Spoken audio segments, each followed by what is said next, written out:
कर्ण का जीवन सदैव ही रहस्यमयी रहा है। वैसे तो कर्ण को दुर्योधन का परम मित्र माना जाता है, लेकिन उनके चरित्र का वर्णन सदैव इतिहास की महान हस्ती के रूप में किया गया है। उनका राधेय नाम का रहस्य। कुमारी कुंती का पुत्र नदी में बहाकर उस स्थान पर जा पहुंचा जहां भीष्म के सारथी अधिरथ स्नान कर रहे थे। अधिरथ पुत्र की प्राप्ति के लिए तड़प रहे थे। तभी शरीर पर सोने का कवच और कानों में कुंडल के साथ नदी पर तैरते हुए बच्चे को देखकर वे बहुत प्रसन्न हुए। उन्होंने और उनकी पत्नी राधा ने इसे भगवान का आशीर्वाद मानकर उस बच्चे को अपना पुत्र मान लिया। इस प्रकार कौन्तेय कुंती का पुत्र राधेय यानी राधा का पुत्र बन गया। तो कर्ण का परिवार।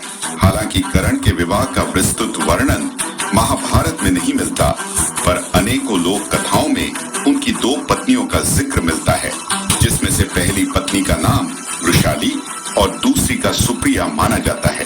वृषाली कर्ण के पिता अधिरथ द्वारा चुनी हुई थी, जो स्वयं एक सूत पुत्री थी, और वहीं सुप्रिया दुर्योधन की पत्नी भानुमति की दोस्त थी। सुप्रिया को ही उर्वी या पद्मावती कहा जाता है।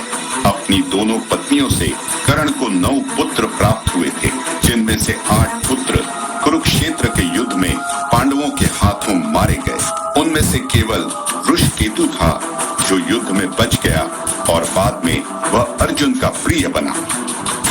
श्री कृष्ण की लीला।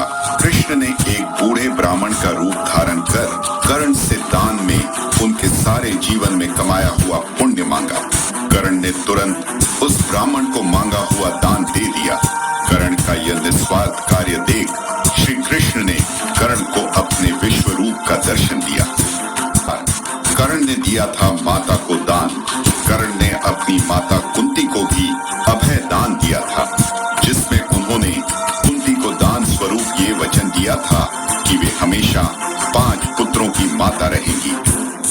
उन्होंने कहा था कि वे उनके अन्य 4 पुत्रों का कभी वध नहीं करेंगे। उनके सभी पुत्रों में से या तो अर्जुन की मृत्यु होगी या फिर वो स्वयं मारे जाएंगे। मद्र देश के राजा शल्य थे कर्ण के सारथी।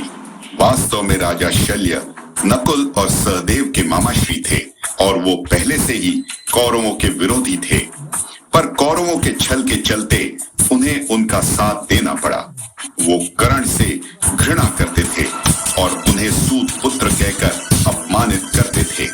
यह देख दुर्योधन ने उन्हें युद्ध में कर्ण का सारथी होने की सजा दी। ऐसा बताया जाता है कि राजा शल्य रथ चलाते समय कर्ण की आवेलना कर अर्जुन का गुणगान करते और कर्ण का मनोबल कमजोर करते रहे।